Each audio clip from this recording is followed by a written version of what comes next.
When did your sibling finally admit the thing you knew all along? I swear, there's something about the way my sister says my dad's name that makes my skin crawl, like it's a word she's trying to spit out but can't quite get rid of. She says it softly, too softly, like she's afraid of waking a ghost. That's how it's always been with Erin, silent guilt wrapped in politeness. She's the kind of person who apologizes when someone else bumps into her, and yet she's the same person who can end a conversation with one sentence that leaves you wondering what she really meant. When I pulled into our mom's driveway last month, the air already smelled like old memories, the kind that cling to you like smoke after a bonfire. I hadn't been home in almost 10 years, but mom's health had been getting worse, and Erin called saying it was time. I knew what she meant. Hospice time? Still, walking back into that house felt like stepping into a museum of a life that didn't belong to me anymore. Everything was the same. The faded wallpaper, the crooked family photo in the hallway, even the smell of my dad's cologne trapped in the wood panels of the den. And then there was Erin, standing at the top of the stairs, holding a glass of red wine at noon. She looked at me like I was the ghost. "You look different," she said. "Yeah, it's been a decade," I replied, forcing a smile. She shrugged, took a sip, and said, "Mom's in and out of sleep. She has her good hours. Just don't bring up Dad." That last part hit me like a slap. Don't bring up Dad. Like that's ever worked before. Our father vanished when I was 14. No note, no call, just gone. Everyone said he walked out. The police agreed. Mom cried, but she never chased after him. And Erin just stared at the wall for days, her face pale and blank, until one night I heard her whispering through the crack of her door.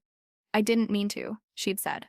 At 14, I thought she meant something stupid. Like maybe she told Dad to go away and he listened, but the older I got, the less it made sense. Erin never talked about him again. Not once. Not on his birthdays. Not on the anniversaries. Not even when I tried to ask. It was like she'd sealed that night inside her chest and swallowed the key. Now, 15 years later, we were both back under the same roof. Our mother was dying in the next room, and every tick of the clock felt like it was counting down to something I didn't understand.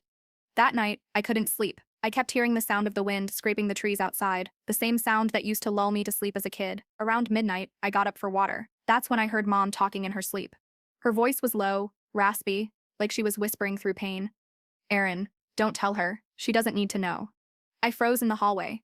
My chest tightened, and suddenly I was 14 again, standing in my pajamas outside my parents' room, listening to muffled yelling and the sound of glass breaking. I walked into Mom's room, sat beside her, and took her hand. She stirred, but didn't wake up. Her breathing was shallow, uneven. I stared at her for a long time, wondering what it was she didn't want me to know. The next morning, Erin acted like nothing happened. She made coffee, scrolled on her phone, and avoided eye contact like it was a sport. "Mom talked in her sleep last night," I said casually. "Oh yeah?" she asked, without looking up. "She said your name." That made her stop. Her spoon froze mid-air. "She says a lot of things lately," Erin muttered. "Don't take it seriously." But the way her jaw tightened told me everything I needed to know. I decided not to push it. Not yet, but something inside me had started ticking. A slow, deliberate countdown toward a truth I'd spent half my life trying to find. That night at dinner, Erin poured herself another glass of wine. The clink of the bottle against the glass made my stomach twist. "You remember the night Dad left?" I asked softly. She froze, just for a second, then smiled, too quickly. "Not really. Do you?" "Every second of it," I said. "I remember you were crying. You told me you didn't mean to. What didn't you mean to do?" Her hand trembled slightly as she set the glass down. "You were a kid. You probably dreamed that." "I didn't dream it," I said, my voice sharper now. "I heard you." Erin stood up so fast her chair screeched against the tile. She glared at me like I'd crossed a line she built out of barbed wire. "Let it go, Haley. You think you want the truth, but you don't. Trust me." And then she stormed out. Her words echoed in my head long after she was gone. "You think you want the truth, but you don't." I sat there alone, the house dark, except for the dim kitchen light, my hands gripping the edge of the table. Somewhere in the walls, the clock kept ticking, steady, unforgiving. And in that moment, I realized something terrifying. Erin didn't just know what happened the night Dad disappeared. She was what happened. And one way or another, I was going to find out how. The next morning felt off. The kind of quiet that doesn't mean peace, it means tension waiting to snap. The coffee tasted bitter, the air was stale, and Erin was pretending to read the newspaper like we were some normal family having a normal morning. "Mom's fever's worse," I said. "Yeah, I noticed," she muttered without looking up. "Doctor says it's time to start preparing." Her tone was so calm, so practiced, like she'd already accepted death as another chore. But I couldn't stop thinking about her words from last night. "You think you want the truth, but you don't." I wanted to scream, "Then why do you look like you're drowning every time I say Dad's name?" Instead, I said, "Do you still have any of Dad's stuff? His things? His watch?" Erin's eyes shot up from the paper, sharp. "Why are you asking that?" "Because," I said slowly, "I think Mom kept something. I heard her say your name in her sleep." Erin's face drained of color. She folded the newspaper in half and stood up.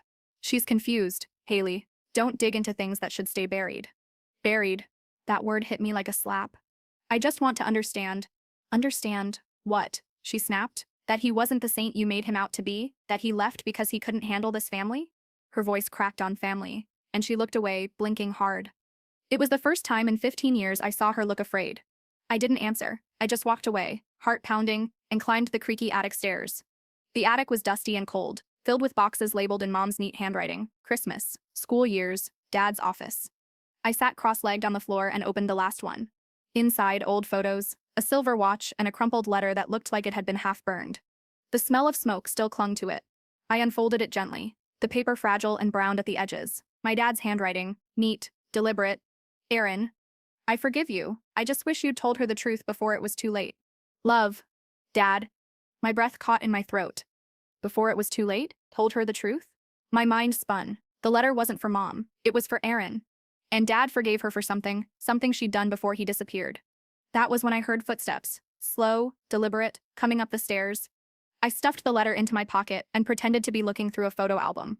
Erin appeared at the top of the stairs, her face pale and tight. "What are you doing up here?" she asked. "Just looking at old pictures." She walked toward me, her eyes flicking over the open boxes. "You shouldn't be up here. Mom didn't want us touching this stuff." "She didn't want us touching the truth," I said, standing up. Her jaw clenched. "Haley, you don't understand." "No," I snapped, my voice shaking. "You don't understand what it's like to grow up thinking your father abandoned you, to watch Mom cry every birthday, to think I did something wrong that made him leave, and you—" "Stop." Her voice cracked like a whip. I took a step closer. "What did you do, Erin?" She stared at me, breathing hard. For a second, I thought she might actually tell me. Her lips parted, her eyes filled with tears. But then something changed. Her expression went cold, hard, almost terrifying. "You don't want this," she said quietly. "Once you hear it, you'll wish you didn't." She turned and stormed down the stairs, slamming the attic door so hard it rattled the walls. I just stood there, clutching the letter in my pocket, my heartbeat echoing in my ears. That night, while Erin was passed out on the couch, I went through her purse. I don't know what I was expecting to find, maybe proof, maybe closure, but I found something else entirely. A small, folded envelope with my name on it, my full name, written in my dad's handwriting. It wasn't sealed. Inside was a photo, me, Erin, and Dad fishing at the lake the summer before he disappeared. We were all smiling. Behind it, a note: "Haley, I love you, and none of this is your fault." "Dad?" My stomach turned. "None of this is your fault." That meant it was someone's fault. And suddenly, everything made sense. The silence, the fear, the guilt in Erin's eyes every time she said his name. Something had happened that night, something she'd caused.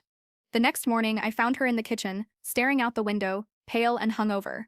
"I found the letter," I said quietly. She didn't turn around. "Which one?" "The one from Dad, the one he wrote to you." Her shoulders stiffened. "I know he forgave you," I continued. "But for what?"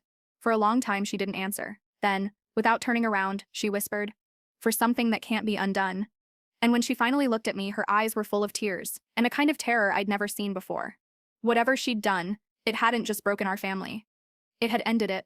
That night, I couldn't sleep. Every creak of the house felt like a whisper. Every sound reminded me of the letter burning in my pocket. "I forgive you. I just wish you'd told her the truth before it was too late." I kept replaying it in my head over and over until it didn't even sound like words anymore. Just guilt, written on paper. The next morning, I woke to the sound of Mom coughing. The kind of deep, rattling cough that makes you feel helpless. I rushed to her room, and there was Erin sitting by her bedside, holding her hand. For a second, I saw something in Erin's face. Exhaustion, sadness, maybe even peace. But then Mom opened her eyes and whispered, "Tom?" Dad's name. Erin flinched. "It's me, Mom." But Mom smiled faintly and said again, "Tom, please don't go. Not again." That's when Erin lost it. She slammed her hands on the nightstand, knocking over a glass of water. "He's gone, Mom. He's gone. Stop pretending he's coming back." Mom started crying softly, her hand trembling in Erin's. I froze in the doorway, feeling like a kid again, powerless, invisible, terrified.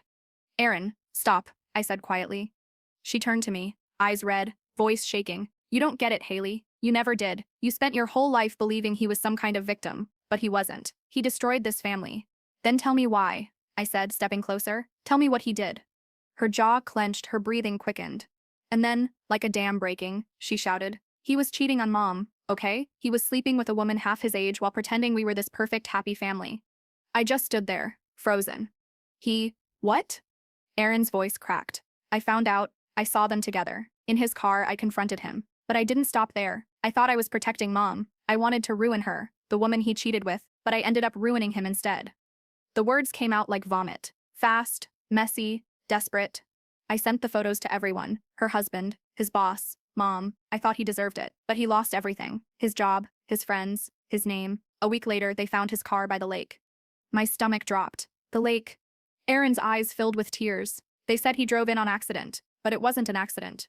I felt the room spin. My mouth went dry. You're saying? She nodded, sobbing. He killed himself, Haley, and I'm the reason why. Silence.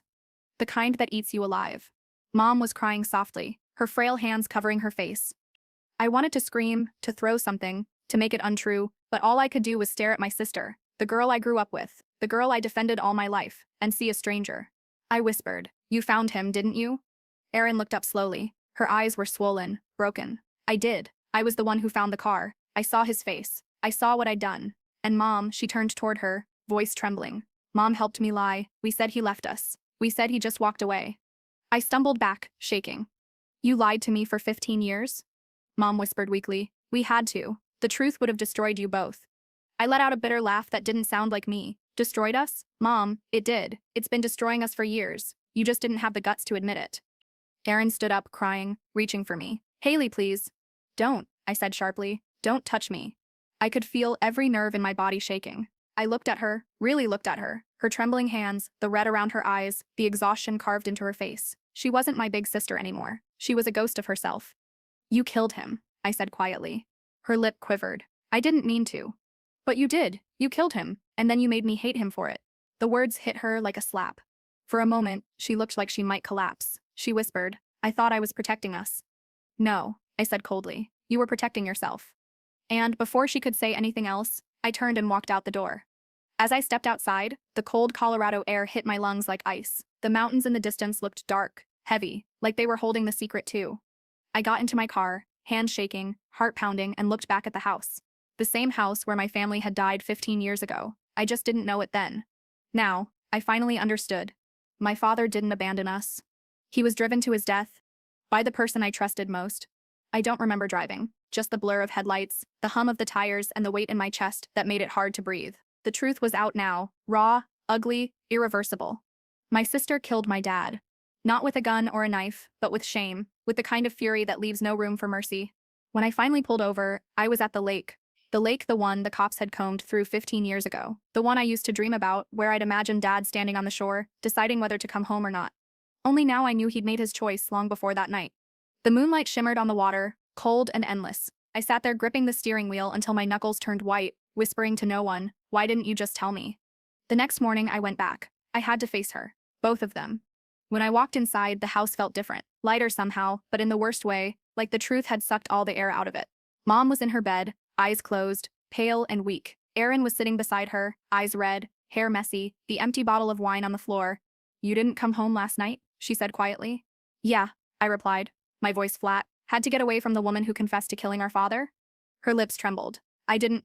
You did, I snapped. You destroyed him. You destroyed us. And you let me grow up thinking he was the villain. Do you have any idea what that did to me? Erin started crying again, her voice barely a whisper. Every day I know what it did. I've been trying to live with it since I was 17. Live with it? I laughed bitterly. You didn't live with it, Erin. You hid from it. You buried it under lies and now you want sympathy? She stood up, trembling. You think I don't wake up every morning seeing his face? You think I don't hear the water, Haley? I've been living in that lake for 15 years. Her voice cracked on the last word. For a second, I saw a flicker of the sister I once knew, scared, fragile, desperate to be forgiven. Then Mom coughed, interrupting the moment. Her voice was faint, but every word hit like a knife. Stop fighting, both of you, please. I turned toward her. Mom, you covered it up, you knew. Her eyes filled with tears. What was I supposed to do? My husband was gone. My daughter was breaking. The world doesn't forgive a girl for what Erin did. The police would have destroyed her. So you lied to protect her. Mom nodded weakly. I lied to protect you both. No, I said softly. You lied because it was easier than the truth. The room went silent. The only sound was the soft beep of the heart monitor. Erin sat back down, her hands shaking. Mom, please don't. But Mom just looked at us, two broken daughters standing on opposite sides of a lie, and whispered, he forgave you, Erin. I wish I could have. Her breathing slowed. The monitor started beeping faster. Mom, Erin panicked, grabbing her hand. Mom, stay with me. I froze. For all my anger, I wasn't ready to lose her. Not like this, not with everything unresolved. But it was too late. The monitor flatlined. Aaron screamed, collapsing beside the bed, clutching our mother's lifeless hand. I stood there in shock, staring at both of them, the woman who kept the secret and the one who caused it. It was over. But in the most twisted way, that moment felt like release, like the secret had finally died with her. Later that night, I walked into the backyard to breathe. The air was cold, the wind sharp against my skin. I could see Erin through the kitchen window, sitting on the floor, holding one of Mom's scarves, her body shaking. For the first time in my life, I didn't know whether to comfort her or hate her. That's when I saw it. The small wooden box sitting on the porch. One Mom used to keep family photos in. On top of it, in her handwriting, was a note. For my girls, when I'm gone, you'll need this more than me. My heart pounded as I opened it. Inside were two things: Dad's old watch and a folded piece of paper. The paper read, Erin, Haley, I made mistakes too, but don't let my death be the last thing that defines this family. If there's one truth left, it's this. Love doesn't always look like forgiveness, but it's the only thing that lets you move on. I didn't realize I was crying until the tears blurred the words. For the first time, I felt something I hadn't in years. Not anger, not grief, just exhaustion. Maybe Mom was right. Maybe the truth didn't fix things. But it had finally set us free. The house felt haunted that night, not by ghosts, but by memories that refused to rest. I sat alone on the porch, watching the first light of dawn creep across the yard, the box still in my lap. Every creak of the floorboards behind me made my stomach twist, waiting for Erin to come out and speak. When she finally did, she looked hollow. Her eyes were red, her face pale, but her voice was steady. I'm turning myself in. I blinked. What? She met my eyes. For Dad? For Mom? For you? I can't keep pretending I deserve freedom when everything we had was built on a lie. I didn't say anything. My throat was tight, my heart pounding so loud it drowned out the morning birds. Then she stepped closer, holding something in her hand, a small silver key. Mom gave me this a year ago, said it was for Sate when I was ready to tell the truth. It opens her safety deposit box at the bank. What's in it? She took a deep breath. Proof. Letters. Police reports. The night it happened, she kept everything. The statements. The confession. Even a recording. A recording. My blood ran cold. We drove there together, both silent, our reflections in the window barely recognizable. At the bank, the clerk led us to a private room and handed over the box. Erin opened it with shaking hands. Inside was an old tape recorder and an envelope labeled, For my girls. The truth, once and for all. Erin pressed play. The static filled the room. Then our mother's voice, soft, trembling, raw. If you're listening, I'm gone, and I need you to know what really happened that night. My chest tightened as I listened. Your father was leaving. He packed his bags, said he couldn't take the fighting anymore. Erin tried to stop him. He pushed her away. She fell, hit her head on the table. When she woke up, he was gone. I found her at the lake, hours later, soaked and shaking, holding his jacket. She told me he slipped, and she couldn't save him. Erin's hand covered her mouth. Tears streamed down her face. I don't know if he fell or if she pushed him. I never asked. I just couldn't lose both of you. So I told the police he ran away. And I lived with that choice every day. The tape clicked off. The silence that followed was suffocating. Ran whispered. She didn't even know for sure. I swallowed hard, the realization hitting me like a punch. So it might have been an accident? She nodded slowly, whispering, or maybe it wasn't. I honestly don't remember anymore. That was the part that terrified me the most. She wasn't lying. I could see it in her eyes. Whatever happened that night had broken something inside her permanently.